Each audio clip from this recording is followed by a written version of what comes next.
Hey VC, I'm back again with another video after God knows how long again. This video is sort of in response to a conversation I had with Rob Walker on Instagram last week. We were just chatting, as you do, just catching up. We'd not spoken to each other in a while. And he just asked what I've been up to and that sort of thing. I've not done out, so not to talk about. And he mentioned my guitar videos and just gave me a nice compliment. Thanks, Rob. And mentioned that I should think about getting a band together, which I have been wanting to do, though that's not what this video is about. And I did tell him that I've been wanting to do it for a while, and that I've sort of had some band names and that sort of thing. And I told him one of the band names which I quite like, and that is Subtle Undertones, which probably sounds a bit shit. And he came back quick as a flash and just said it sounds like a Undertones tribute band, and I thought, shit, here it does. So that with that, I'll put in my place, and again, like I said, that with that. And it got my mind thinking really, and I was just, you know, I have fun just thinking of band names quite a lot. I've got a mate who I met at uni, and he's got a list on his phone, and he'll just come up with wacky, stupid band names. He's got a list on his phone of about 100 names, and it's names that don't even make sense. So it'll be like kitchen sink dramas. That'll be like one of names that one of bands and that sort of thing. Not taking it seriously, just having a bit of a laugh. But it got me thinking, and I came up with a band name today which I quite like, and it's The Dead Poets. And I was thinking, I quite like that. It's pretty good. It's got a nice ring to it. Sounds cool, bit punky, post-punk maybe. And then I thought of the film Dead Poets Society, and I thought, shit, I've done it again.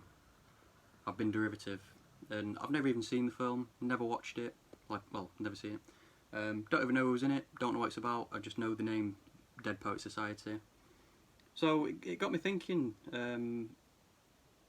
you know, if you guys could create a band, or if you guys are in a band, or, you know, do you ever think about band names? What sort of names would you go for? Would you go for The something, or would you do something like Echo and the Bunnymen do? And, well, no. Would you do something like those sorts of bands do? So would you do like a name and then a word after it? So like Echo and the Bunnymen, Jerry and the Pacemakers, Catfish and the Bottlemen lately, Frank Carter and the Rattlesnakes, I think they're another one that are going about nowadays. Nick Cave and the Bad Seeds, that sort of thing. So just throw some band names at me. I'm hoping to get a bit of a thread out of this. Yeah, I just thought it'd be nice for something to do in lockdown, get everyone together and that sort of thing, and just have a bit of fun with it really. And that got me thinking about my wonderful collection and the band names in here that I do like. Now for you guys, I would be interested in seeing some responses. I mean, it could be in the comments, you don't have to worry about a video or out. But so just throw some band names which you like and don't like, maybe. Bands whose name you do like but music you don't necessarily like. Obviously I can't show any of them because I don't own any music from any bands I don't like. And oppositely, so a band name you don't like from a band you do. I've got a few to show, and I've also got some band names. I've also got some albums to show from bands whose names I do really like. But I'm going to start off with a few that I don't like, and this is names for bands that I do, just so that's out there. First off, we have got Cream. I'm going to show the album no one ever shows really, because everyone just shows Disraeli Gears. I've never liked the name Cream. I've known of the band for a good few years, obviously because of Clapton, everyone knows Clapton. I'm not really a big fan of his music, barring Cream. I found out about him in high school. I think a friend suggested him, and I kept saying, oh yeah, I'll listen to him, and never did, because the name didn't appeal to me. Does anyone else have that? You know, if a band name doesn't appeal to you, or if the cover art, if the artwork doesn't appeal to you, you don't find yourself giving the album much of a chance when you listen to it, because that rings true with me. If I don't like a band's name, or I don't like the album artwork, it's very unlikely that I'll give it the time of day, which is stupid, and I wish it's something I'd stop doing, but it is. And yeah, I got into Cream because of Disraeli Gears, of course, because you get Tales of Brave Ulysses, I think that's what it's called or something. White Room, Sunshine of Your Love. White Room's on this actually. Yeah, it is. Shupcon. But yeah, of course, Cream are brilliant, but the name I've just never liked. I don't know why. I just don't like that word. It goes through me a bit. So that's Cream. Secondly, Noel Gallagher's High Flying Birds. Ugh. I don't know why, but I just hate it when bands say, well, singer-songwriters come from a band that's previously been successful, of course, Gallagher from Oasis, and they create a band and then they use their full name and create a band name after it. I just really don't like it. It comes across as arrogant, as pretentious. Yeah, I just don't like it. I mean, you get bands that are called solo artists and they're not, because they've obviously got a backing band. Morris is one, you know, he's got a really big solo career, but of course he's got a band with him. I think that's a bit different, because you know, you're not naming a band after yourself. You are known as the solo act. I probably do sound a bit hypocritical, but I just find it really obnoxious when people do this. So yeah, I really don't like the name Noel Gallagher's High Flying Birds. And third up, it's from a band which I adore, actually, and I just think it's a bit... The Cure, one of my favourite bands of all time. This is one of my favourite albums of theirs, Three Imaginary Boys, their debut from '79. Borders on punk, but well, it essentially is a punk album, but it's brilliant. It's got the big hit Boys Don't Cry. Don't even know why I'm looking at back, it's not got any names in it. But I think that's the artwork for Boys Don't Cry, which may be in the debut single, don't know. Probably won't. But yeah, The Cure, really love the band, I always have. Obviously got into them because of the hits. They've got 10 to the dozen of those. But I just never liked the name The Cure. I think it's a bit unimaginative, a bit boring. And again, a bit pretentious. Although you get that with a lot of bands' names, really. So yeah, The Cure. And that's all I've got to show for band names which I don't like from artists which I do. The rest of them are just going to be band names that I really like. So I'm going to start off with a couple of 7-inch singles. And this is from, well, it's in Spiral Carpets, of course. This is the song This Is How It Feels. I got this as VCLT off Rob Walker about a year ago now. Met up with him a couple of times and he gave me this. I'd never heard of them. Knew nothing of them. I initially gave the song a listen and thought, it's alright. But then after playing it again recently, I've fallen in love with it. The B-side, however, I didn't enjoy. Tune for a Family, really didn't enjoy. But the single itself's brilliant. In Spiral Carpets, I just think it sounds like you're high on drugs. I've never been high on drugs, for clarity and transparency. But it just sounds like how I imagine you'd be when you're just off your tits on drugs, looking at the carpets and they're all spiralling and that sort of thing. And I just think it's quite cool, more than out. So that's that. Next up is the Style Council. Now for me, with Paul Weller, musically, in his discography, The Jam, name-wise, the Style Council. I don't listen to The Jam as much as I probably should, even though I do really enjoy them. I think I've got most of their LPs. I think I'm missing one. I can't remember what it is off the top of my head. But yeah, like I said about band names, if I don't like the band name, I'll tend not to listen to it that much, And I feel like if The Jam, when they were The Jam, were called the Style Council, and they did everything else the same music, same covers, same everything, I'd probably listen to them more than I do with them being called The Jam. It's really weird. Call me, whatever you want in the comments for being an idiot, but it's just something that I've always done. And I've always just liked the name the Style Council. I don't know why, it's just pretty cool. And this is the single Walls Come Tumbling Down, which is probably my favourite song of theirs. So that's that, the Style Council. Next up is a box set, and it's Close Lobsters. I believe these are relatively unknown. Mid to late 80s band. I actually became aware of these because of Hannah at the Omaha Introvert about a year ago, might have been a year and a half now. She was showing this, I think she got it as VCLT off someone, which is mint because it's a really good box set. And she mentioned that if you want to check these out, well, she said that if you like the Smiths, to check these out. And of course, with the Smiths being my love and joy, I immediately went over to Spotify and typed in Close Lobsters, and I fell in love.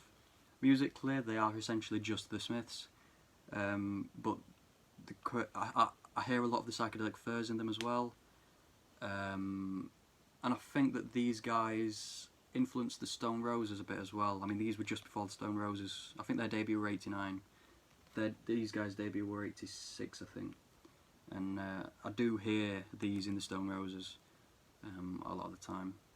But really good. Check these out. I think this box set's quite cheap online. You get 3 LPs. You get 2 LPs which they released as just standard studio albums, and then you get a singles collection, which is the middle one, called Forever Until Victory. Really good jangle pop. Really like chiming guitars. Just fun to listen to, and it'll cheer you up. It's really good. The name I like because it's out there. It's not the norm. It's imaginative. Bit weird. So why not? Close Lobsters, cool name.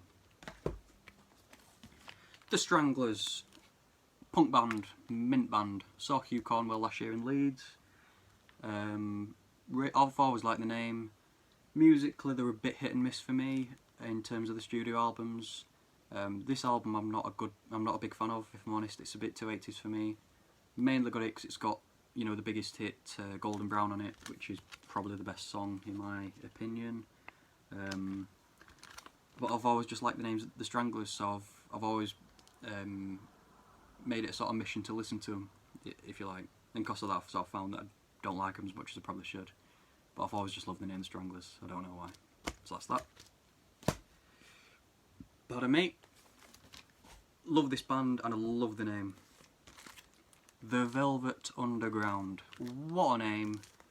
You can just tell they were high off the tits when they came up with that name. Lou Reed, you're a madman. I'm not even sure if it's him that named them. Probably weren't.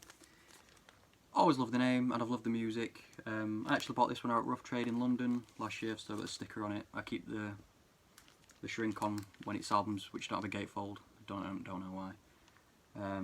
But yeah, went to London and got this. And there were a thread going around a bit ago, I think, and James Griffiths did a video on it. And it was albums that you associate with each other, even if they're not necessarily directly connected. And I associate this with King Crimson's In the Court of the Crimson King. Not at all alike musically, as any good music collector will know. But I associate them. I didn't even buy them from the same shop. I got this from Rough Trade, and I got that from Sister Ray. But I remember going from Sister Ray in the early afternoon to Rough Trade in the early evening and buying them the same day. So I associate them with each other. And I also associate this with Metronome's Lights Out, I think it's called. I'm not quite sure. It's got the image of the car on the front. I associate that with this as well because I got them all on the same day. So a fun bit of trivia there. But yeah, the Velvet Underground, I've just always loved that name. It's brilliant. Nearing the end now, I say, with 3 more. Travelling Wilburys. Bit of a weird band for me. Not musically, I think they're brilliant. Quite folky. I think the name fits the band and what they were doing and who they were at the time. Of course, it's the band made up of, from left to right, Bob Dylan, Jeff Lynne, Tom Petty, Roy Orbison and George Harrison. They're all very different musically, but I think when they came together, and the music that they did just fits the name. Off the top of my head, I don't know how to describe it much more than that right now, but I just think that the name fits the band, and it epitomises who they were at that time perfectly. For that reason, I just really like the band name. Penultimately, Gary Newman's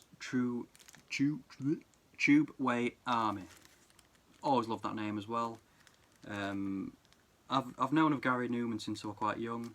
My mum liked him a bit, I think. I don't know. But yeah, I've always known of Our Friends Electric, which is the huge song off this. It's obviously got replicas as well. And that's all that stands out for me on this album. But yeah, Tubeway Army is just a cool name, and for no other reason than that, I'm showing it. So there we go. Last but by no means least, it's Joy Division, and I'm just showing the latest album, the latest item which I've bought of theirs, which is the reissued, the 2020 reissue of Transmission, one of their singles. Apologies for the glare, I took that off to try and get rid of it, it's just got worse. Got a little toy ball down here, as you can see. Yeah, I was going to buy all three because they redid this. Again, I'm sorry for the glare. They did this, Atmosphere and Love Will Tear Us Apart. I was considering getting all three, but I've got originals of Love Will Tear Us Apart and Atmosphere, so I didn't bother. So I just bought this and a t-shirt that says Love Will Tear Us Apart on it. But yeah, as for the band name, Joy Division, it's got some Nazi connotations. I think it was something to do with a female war camp. It was some sort of camp that was called Joy Division in Second World War. And of course, Joy Division are no strangers to being associated with that sort of thing. I mean, I think An Ideal for Living, their debut EP, it had a member of the Nazi youth banging like a drum in uniform, and there were several instances in which they were compared or associated with the Nazis,